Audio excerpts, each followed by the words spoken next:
आसानी से होती है। चेंग उसे मना कर देता है लेकिन वो थोड़ी सोच में था। यहाँ पर वो इमॉर्टल टर्टल सोच रहा था कि अगर मैं किसी तरह से इसे अपनी बातों में लगा लिया और इससे वो चाओस एनर्जी पूरी तरीके से छीन ली तो उसके बाद मैं जो करना चाहूँ वो कर सकता हूँ। यहाँ पर नीचे चेंग में सोच रहा था कि इस टर्टल पर भरोसा करना ठीक नहीं है, मगर ये हमें वाटर ऑफ इमॉर्टैलिटी यानी कि डिवाइन स्पिरिट वाटर दे रहा है। अब वो भी समझ नहीं पा रहा था कि वो क्या करे। तभी उन फ्लावर्स में से एक फ्लावर कहने लगता है कि मिस्टर चेंग, आप इसके बात पे यकीन मत कीजिए, ये बहुत झूठ बोलता है। इसके पास वॉल्फ स्काई की पावर है जिस वजह से ये एक ही बार में आपकी पूरी एनर्जी को खींच लेगा। इसी तरह से हमें भी कई बार बेवकूफ बना चुका है। अब चेंग को भी समझ नहीं आ रहा था कि वो क्या करे, इसलिए वो तुरंत ही अपने डिवाइन स्पिरिट स्टोन के पास जाकर उस फेरी से पूछता है कि आप ही बताइए सीनियर कि अब मुझे क्या करना चाहिए। फेरी कहने लगती है कि देखो, चांस तो बहुत अच्छा है मोर्टैलिटी वाटर को पाने का, लेकिन इसमें बहुत ज्यादा खतरा भी बहुत ज्यादा है, तुमने जरूर कुछ सोचा होगा। अब चेंग कहता है कि ऐसी बात है तो हम एक चीज कर सकते हैं। इसके बाद वो बाहर आ जाता है और यहाँ पर आकर वो इमॉर्टल टर्टल से कहता है कि सीनियर, भले ही हमारे बीच में भी लड़ाई हुई हो लेकिन मैं आप पर भरोसा करता हूँ और मुझे पूरा यकीन है कि आप भी मुझ पर भरोसा करते होंगे। इसलिए पहले आपको वो वाटर ऑफ इमॉर्टैलिटी यानी डिवाइन स्पिरिट वाटर मुझे देना होगा, उसी के बाद मैं आपको वो चाओस एनर्जी दूंगा। ये सुनकर मोटर शॉक था और सभी लोग भी शॉक थे। मोटर टर्टल अभी कोई फैसला नहीं कर पा रहा था। इस वजह से चेंग इन चारों फ्लावर के पास आता है और कहता है कि क्या तुम लोग ऐसा कर सकते हो कि तुम लोगों ने जिस चीज मुझे देने को कहा था वो तो मुझे पहले दो, उसके बाद में मैं तुम्हें वो चाओस एनर्जी दूं। ये सुनकर वो चारों आगे आ जाते हैं। तुरंत ही अपनी एक पट्टी और रूट भी जो वो कह देते हैं वो दे रहे थे, वो तुरंत चेंग को देने लगते हैं। अब जो मोटल टर्टल कह रहा था कि इन बेवकूफों को मेरा काम भी बिगाड़ दिया, अब चेंग उनसे वो चीज ले लेता है और कहता है कि ठीक है, तो अब पहले तुम चाओस एनर्जी को अब्सॉर्ब कर सकती हो। इसके बाद वो वहीं बैठ गया था और उसने एक पोर्टल ओपन कर लिया था जो कि सीधे उसके डिवाइन स्पिरिट स्टोन तक पहुंचता है। वो बहुत ही छोटा पोर्टल था, उसमें से वो मोटल टर्टल कभी नहीं जा सकता था।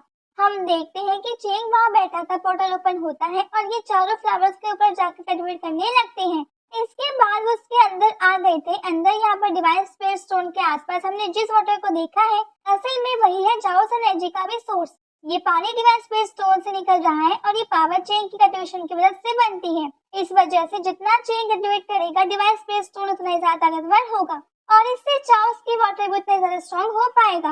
अब यहाँ पर ऊपर बहुत सारे डेसिबल हैं तो उनमें से कुछ को नहीं पता कि आखिर ये होता क्या है।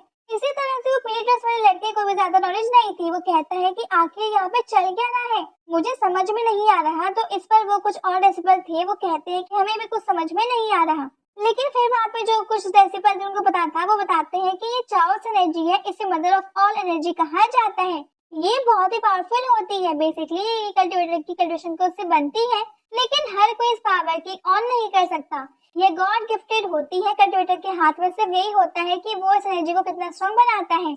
वैसे वो लोग भी वहां जाकर उस एनर्जी का फायदा उठा सकते थे, लेकिन युआन कह रहा था कि मैं भी चाहता हूँ कि मैं इस एनर्जी का फायदा उठाऊं, क्योंकि ये जो ट्रेजर है और हमारे साथी के पास ही ये है और हमें इसे यूज नहीं कर सकते, क्योंकि जो ट्रेजर है हमारे साथी के पास है और ये हम यूज नहीं कर रहे। लेकिन अभी यहाँ से जाना गलत होगा, क्योंकि अगर हम ऐसा करते हैं तो इस चीज में चेंग को प्रॉब्लम भी हो सकती है। वो कल्टीवेशन कर रहा है और उसे मोटल या फिर किसी और चीज से भी खतरा हो सकता है और साथ ही उसे खुद इन लोगों से भी खतरा था, क्योंकि जब वो यहाँ पहुंचेंगे तो इसमें चेंग की बहुत एनर्जी जाएगी। वो अपने डिवाइन स्पिरिट स्टोन में इतने लोगों को नहीं बुला सकता क्योंकि इसमें बहुत ज्यादा एनर्जी लगती है। यहाँ अंदर हम देखते हैं कि वो चारों फ्लावर्स के सी के अंदर तैर रहे थे। उनमें से एक जो था वो अचानक से कुछ अलग ही बिहेव करने लगता है, उसकी एनर्जी बढ़ रही थी, इस वजह से उसे थोड़ा सा पेन हो रहा था और फिर वो हवा में आता है। उसके आसपास एक एनर्जी बबल था, वो अपनी एनर्जी रिलीज करता है। ये समझ गए थे कि शायद उसने अपनी पावर को ब्रेक थ्रू कर लिया है। उसके आसपास से और ज्यादा एनर्जी रिलीज होने लगती है। वो सीधा इस पोर्टल से बाहर आ जाते हैं। यहाँ उनके आने के बाद हम देखते हैं कि वो एक मास्टर से कन्वर्ट हो चुके हैं। वो ओल्ड मास्टर हवा में आकर कह रहे थे मुझे 3800 साल हो गए यहाँ पर कन्वर्ट करते हुए, लेकिन आज तक मैंने कभी ऐसा महसूस नहीं किया कि मैं इस एनर्जी को अब्सॉर्ब करते हुए किसी दिन स्पिरिट फॉर्म में आ पाऊंगा। वो बहुत ज्यादा खुश लग रहे थे, लेकिन उन्हें देखकर यहाँ पर सभी लोग बहुत ज्यादा शॉक थे। वो कह रहे थे कि क्या ये मास्टर एक स्पिरिट थे और क्या बाकी फ्लावर भी कोई स्पिरिट थे। वैसे यहाँ पर युवान कुछ ज्यादा ही शॉक लग रहा था। वो सोच रहा था कि ये सब स्पिरिट है, आखिर पास्ट में ऐसा क्या हुआ जिस वजह से ये फ्लावर बन गए, या फिर असल में ये फ्लावर ही थे और इसके बाद अब ये स्पिरिट बने हैं। उसके शौक होने का मेन कारण ये था कि किसी मास्टर को स्पिरिट में कन्वर्ट कर उसे फिर से मास्टर बनाना एक तरीके से नॉर्मल बताते हैं। लेकिन एक किसी को स्प्रेड बना देना ये बहुत ही मुश्किल काम है और नामुमकिन टाइप का तो नहीं, पर मुश्किल तो है। वैसे तो कई चीजों की स्प्रेड फॉर्म होती है, लेकिन स्प्रेड अपने फॉर्म में आने के लिए बहुत ज्यादा एनर्जी और कंडीशन लगती है, और उन लोगों ने अभी तक चेंग की जितनी पावर देखी है उतनी पावर से तो ये कहीं पॉसिबल ही नहीं है। लेकिन युवान मन में सोच रहा था, क्या सच में चेंग इतनी बड़ी अपॉर्चुनिटी क्रिएट कर सकता है? क्या वो सच में किसी को स्प्रेड में कन्वर्ट कर पाएगा? अगर ऐसा है तो ये हमारे कुल्लून के इतिहास में पहली बार हुआ है। यहाँ तक कि सामने में मॉडर्न टर्टल भी बहुत ज्यादा शॉक था।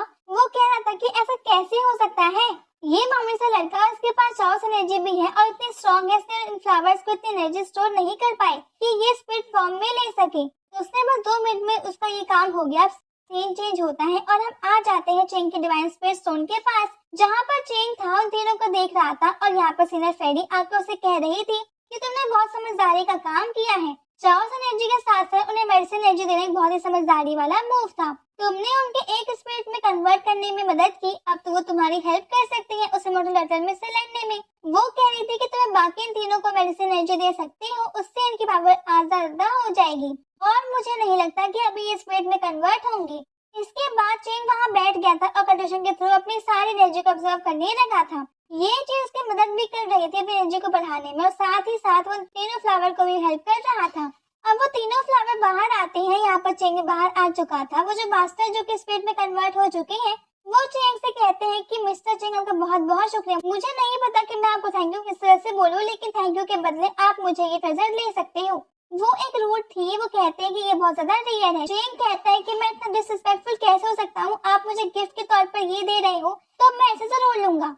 अब चेंग मुड़ता है, तभी वहाँ पर आवाज आती है। अभी पर मॉर्टल टर्टल चिल्ला रहा था कि मिस्टर चेंग प्लीज रुक जाइए, और तभी ये पार्ट यहीं पे एंड हो जाता है।